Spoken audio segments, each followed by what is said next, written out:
یا میں کوئی انجینئر یا میکینک سے تھوڑی جو میکینیکل انجینئر ہے یا الیکٹریکل انجینئر ہے یا سول انجینئر ہے، میں اس سے تو نہیں علاج کراؤں گا نا، اس کا کیا کام ہے؟ میں تو بھائی میرے پاس تو یہی آپشن ہے، ان 2 ڈاکٹروں کے علاوہ میں کسی کے پاس جا نہیں سکتا. یا تو بھائی تو مجھے کوئی تیسرا ڈاکٹر بتا دے، ورنہ یہ اس کی علامت ہے تو چاہتا ہی نہیں ہے کہ میں زندہ رہوں، تو مجھے مارنا چاہتا ہے، اس لیے تو مجھے ہر ڈاکٹر سے ہٹا رہا ہے. تو یہاں بھی قرآن ایک زبردست دعویٰ کرتا ہے اور بالکل یہ زمینی حقیقت سے میچ کرتا ہے. اللہ کہتے ہیں ہم نے جو آسمانی کتابیں نازل کی جن میں سردست تورات اور قرآن کی مثال چل رہی ہے، انسانوں کو صحیح گائیڈ کرنے والی تو یہ 2 کتابیں ہی ہیں. 2 سے مراد یہ جتنی بھی آسمانی کتابیں، لیکن 2 کا تذکرہ اس لیے کہ اس وقت بات 2 کی چل رہی ہے.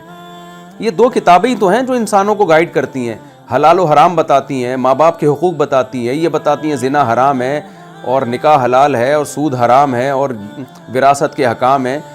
کیونکہ انسانوں کے پاس اس کے علاوہ تو کوئی گائیڈنس ہے ہی نہیں. عقل تھوڑی ہر چیز میں فیصلہ کرتی ہے. اب آپ مثال کے طور پر ماں سے نکاح حرام ہے، عقل سے آپ فیصلہ کر سکتے ہو؟ عقل کہے گی، اس پہ آپ اگر ڈیبیٹ شروع کر دیں تو لوگ عاجز آ جائیں گے. ہومو سیکشولیٹی حرام ہے، غلط چیز ہے. اگر آپ عقل پرستوں کے حوالے کر دو گے تو قیامت تک یہ ٹھوکریں مارتے رہیں گے اور یہ فیصلہ نہیں کر سکیں گے کہ یہ بری چیز ہے یا اچھی چیز ہے. بلکہ بڑے سے بڑا ظلم انسان حلال کر سکتا ہے اس بیس پہ اگر عقل استعمال کرنا شروع کر دے. ایک آدمی کی عقل کہے گی یہ ٹھیک ہے، دوسرے کی عقل کہے گی یہ غلط ہے. بہت سے ہم نے ڈاکو چور چکے دیکھے ہیں جو کمزوروں کا مال کھا رہے ہوتے ہیں، اور وہ دلیل یہ دیتے ہیں کہ دنیا اسی اصول کا نام ہے کہ طاقتور کمزور کو دبوچ لے. کہتے ہیں جنگلوں میں نہیں دیکھا شیر جو ہے وہ کمزور ہرن کو کھا جاتا ہے، تو وہ اپنے مفاد، ہرن کا تو نقصان ہو رہا ہے لیکن شیر کا فائدہ ہو رہا ہے. تو ہر آدمی کے پاس کچھ نہ کچھ الو سیدھا کرنے کے لیے کوئی دلیل ہوتی ہے. تو ہمارے پاس صحیح اور غلط کو چھاننے کے لیے، چھانٹنے کے لیے کوئی کرائٹیریا، کوئی معیار بچتا ہی نہیں ہے. اس کی مثال ملتی ہے تازہ ترین یورپ کے مغربی کنٹریز جو غیر مسلم ہیں، ان کو دیکھ لیں. ان بیچاروں کو یہ نہیں پتہ چل رہا گرل فرینڈ والا سسٹم صحیح ہے یا نکاح والا سسٹم صحیح ہے، یا شراب پینی چاہیے کہ نہیں پینی چاہیے، ہومو سیکشولیٹی ہے، سود ہے، ماں باپ کے ساتھ کرنا کیا ہے، اولڈ ہاؤس میں رکھنا ہے، گھر میں رکھنا ہے. کوئی احکام ان کے پاس ہے ہی نہیں سرے سے. عورت کے حقوق کتنے ہیں، مرد کے، یہ تو ساری چیزوں میں جب تک اللہ گائیڈ نہیں کرے گا انسان کو پتہ ہی نہیں چلے گا کہ ہم نے مرنے کے بعد زندہ ہونا بھی ہے کہ نہیں ہونا. ان سب چیزوں سے سائنس خاموش ہے. تو بڑی بڑی چیزیں جن میں انسان کو گائیڈنس کی ضرورت ہے. تو اب قرآن وہی انداز اختیار کر رہا ہے جو میں نے ڈاکٹر کی مثال دی تھی نا، کہ بھائی میں تو انہی ڈاکٹروں کے پاس جاؤں گا، اگر یہ غلط ہیں تو آپ مجھے قصائی کے پاس بھیجو گے کیا؟ تو وہی آدمی کہے گا کہ میں بھائی کسی قصائی کے پاس جاؤں گا. یا اس کی مثال اور میں آسان کر دیتا ہوں. ہم جیسے آج کل لوگ بچوں کی تربیت کیسے کی جائے، تو ماہر نفسیات سے جو باہر سے نفسیات پڑھ کر آئے ہوتے ہیں نا، ان سے پوچھ رہے ہوتے ہیں. تو میں ان سے کہتا ہوں گوروں کے تو بچے ہوتے ہی نہیں ہیں، انہیں کیا پتہ بچوں کی تربیت کیسے کی جائے گی. اور تم گوروں سے پوچھ رہے ہو یا ان ڈاکٹروں سے پوچھ رہے ہو جو باہر کی یونیورسٹی میں پڑھ کر آئے ہیں. ان ڈاکٹروں کے اپنے بھی بچے نہیں ہوتے. ایک آدھ بچے کو بچہ تھوڑی کہتے ہیں. تو جن کے اولادیں ہوتی ہیں وہ تو علماء صلحاء ہیں. قرآن اور سنت سے پوچھو کہ بچوں کی کیسے تربیت کی جائے گی. خیر، تو اب قرآن نے بھی یہاں یہ انداز اختیار کیا کہ مشرکین سے کہ تم تورات کو بھی غلط کہتے ہو، قرآن کو بھی غلط کہتے ہو، تو اگر بالفرض یہ دونوں کتابیں غلط ہیں تو تم کوئی تیسری کتاب بتاؤ جو ان دونوں سے زیادہ اچھا گائیڈ کرتی ہو، تو ہم اس پہ غور کر لیں گے کہ بھی یہ دونوں غلط ہیں، یہ والی صحیح ہے. ظاہر ہے تیسری کوئی کتاب تمہارے پاس نہیں ہے. تو پھر اس کا یہ نتیجہ نکلے گا کہ یا تو اللہ نے اپنے بندوں کو ایسے ہی اندھیرے میں رکھا ہے، اللہ بتاتا ہی نہیں ہے صحیح کیا ہے غلط کیا ہے، کن باتوں سے اللہ خوش ہوتا ہے، کن باتوں سے اللہ ناراض ہوتا ہے.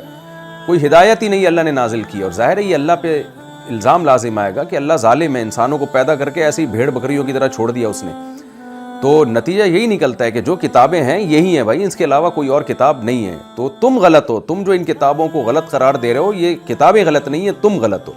یہ انداز ہے قرآن کا جو اس آیت کا حاصل ہے جو میں نے بتایا. تو اس لیے اب میں اس کا ترجمہ کرتا ہوں. قُلْ فَأْتُوا بِكِتَابٍ مِّنْ عِندِ اللَّهِ، تو اے نبی آپ ان سے کہہ دیجئے پھر تم اللہ کی طرف سے کوئی کتاب دکھاؤ، ہمیں لے کر آؤ ہمارے پاس، ہو اللہ کی طرف سے. کیونکہ اللہ انسانوں کو بتا سکتا ہے غلط کیا ہے صحیح کیا ہے، انسان انسانوں کو نہیں بتا سکتے، کیونکہ انسانوں کی رائے میں پھر بہت اختلاف ہوگا. کوئی ایسی کتاب لے کر آؤ جو اللہ کی طرف سے ہو، ہوا اہدیٰ منہما، جو تورات اور قرآن سے زیادہ ہدایت دینے والی ہو، اس میں زیادہ اچھی باتیں لکھی ہوں اور پتہ چلتا ہو کہ بھئی یہ زیادہ فطرت کو اپیل کرتی ہیں، وہ تم لے کر آؤ. اتبعہ، تو میں اس کو فالو کر لوں گا. ان کنتم صادقین، اگر تم اپنے دعوے میں سچے ہو. تمہارا دعویٰ یہ کہ تورات اور قرآن دونوں غلط ہیں، تو تم کوئی تیسری کتاب لے کر آؤ تو میں اس کو فالو کر لوں گا. مطلب یہی ہے کہ تم نہ لاؤ گے نہ میں فالو کروں گا. یہ تعلیق بالمحال ہوتی ہے، یعنی ایک ایسی چیز پہ حکم کو معلق کر دینا جو ممکن ہی نہیں ہے. یہ مطلب نہیں ہے کہ تو مشرکین کچھ بھی اٹھا کے لے آئے تو نبی فالو کرنا شروع کر دیں گے.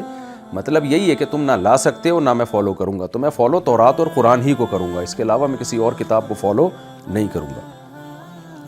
فَإِن لَّمْ يَسْتَجِيبُوا لَكَ, اے نبی اگر یہ آپ کی اس بات کا جواب نہ دیں, اور ظاہر ہے نہیں دے سکتے, کوئی تیسری کتاب دنیا میں ہے ہی نہیں, اور انجیل بھی اس میں داخل ہے, اس لیے کہ میں نے بار بار بتایا نا کہ 2 کتابوں کا تذکرہ اس لیے ہو رہا ہے کہ مشرکین تورات اور قرآن کا انکار کر رہے تھے, تو اس موقع پر ان 2 کتابوں کا تذکرہ کیا تھا, اس لیے ان کا تذکرہ ہو رہا ہے, ورنہ ہر آسمانی کتاب مراد ہے.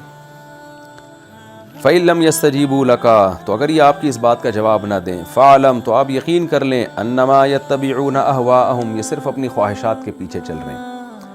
یہ جو انہوں نے دعویٰ کیا تھا نا کہ ہم قرآن کو اس لیے نہیں مانتے کہ قرآن یکمشت کیوں نہیں ملا پیغمبر کو جیسے تورات موسیٰ کو ملی ہے, تو یہ ان کی نظر میں یہ دلیل خود بھی دلیل نہیں ہے, بلکہ کسی بات کا ان کے پاس جواب نہیں ہے, تو یہ صرف اپنی خواہشات کو فالو کرنا چاہتے ہیں, اس بیس پہ آپ کی نبوت کا انکار کر رہے ہیں. وَمَنْ أَضَلُّ, اللہ کہتے ہیں بتاؤ اس سے بڑا گمراہ کون ہوگا, جو آسمانی کتابوں کو چھوڑ دے اور پھر کیا کرے, مِمَّنِ اتَّبَعَ هَوَاهُ, اپنی خواہشات کی اتباع کرنا شروع کر دے, بِغَيْرِ هُدًى مِّنَ اللَّهِ, اللہ کی طرف سے کسی گائیڈنس کے بغیر. یہ پوری آج مغربی معاشرے پہ صادق آتی ہے. اللہ کہتے ہیں کہ انسانوں کو اگر انسانوں کے حوالے چھوڑ دیا جائے, ان کی خواہشات کے حوالے چھوڑ دیا جائے, اور اللہ گائیڈ نہ کرے اور نہ اللہ سے پوچھیں, یہ اس لیے کہ اللہ بتائے گا نا تو اللہ کا کسی سے کوئی مفاد نہیں ہوتا, جبکہ انسان قانون سازی کرتے ہیں تو اپنا فائدہ پہلے دیکھ رہے ہوتے ہیں. میں بار بار کہتا ہوں, اسمبلیوں میں سارے شرابی ہوں گے نا تو کبھی بھی شراب کو حرام نہیں کریں گے. اسمبلیوں میں ایسے لوگ موجود ہوں جو ہومو سیکچولیٹی میں مبتلا ہوں, وہ کبھی بھی ہومو سیکچولیٹی کو اللیگل قرار نہیں دیں گے, وہ ہمیشہ اس کو پروموٹ کرنے کی, بلکہ ہومو سیکچول میں جو سیکچول لوگ ہوتے ہیں جو ان چیزوں میں مبتلا ہوتے ہیں, وہ تحریک چلا کے ایسے لوگوں کو اسمبلیوں میں بھیجیں گے جو ان کو پروموٹ کریں, کیونکہ جمہوری نظام ہے نا, جمہوری نظام میں تو عوام جو چاہتی ہے وہی, تو عوام اگر لوط علیہ السلام کی قوم کی طرح سارے اغلام بازی میں اور لڑکوں سے بدفعلی میں مبتلا ہوں, تو وزیر اعظم بھی پھر ایسے ہی بنے گا. تو اس لیے اللہ فرماتے ہیں اس سے بڑا گمراہ کون ہو سکتا ہے جو اپنی خواہشات کی اتباع کرے اور اللہ کی ہدایت کے بغیر, اللہ سے پوچھے بغیر خود سے فیصلے کرنا شروع کر دے. اس سے بڑا گمراہ تو کوئی ہو نہیں سکتا. تو تم نہ تورات کو مانتے ہو نہ قرآن کو مانتے ہو, تو تمہارے پاس اب خواہشات ہی ہیں, تو تم سے بڑا گمراہ تو کوئی ہو نہیں سکتا. ہدایت چاہتے ہو تو آسمانی کتابوں کی طرف تمہیں آنا پڑے گا. وَمَنْ أَضَلُّ مِمَّنِ اتَّبَعَ هَوَاهُ بِغَيْرِ هُدًى مِّنَ اللَّهِ إِنَّ اللَّهَ لَا يَهْدِي الْقَوْمَ الظَّالِمِينَ, اللہ ایسے ظالموں کو ہدایت نہیں دیتا جو اپنی خواہشات کو چھوڑنے کے لیے تیار ہی نہیں ہوتے, خواہشات ہی کو خدا بنا کے رکھتے ہیں, ایسے ظالموں کو اللہ ہدایت نہیں دیتا. بہت امپورٹنٹ رکوع تھا, اور موسیٰ علیہ السلام کے واقعے کا اختتام بہت اللہ تعالیٰ نے بہت ہی ایک ایسے انداز سے کیا جس میں ہمارے لیے بہت سبق ہے.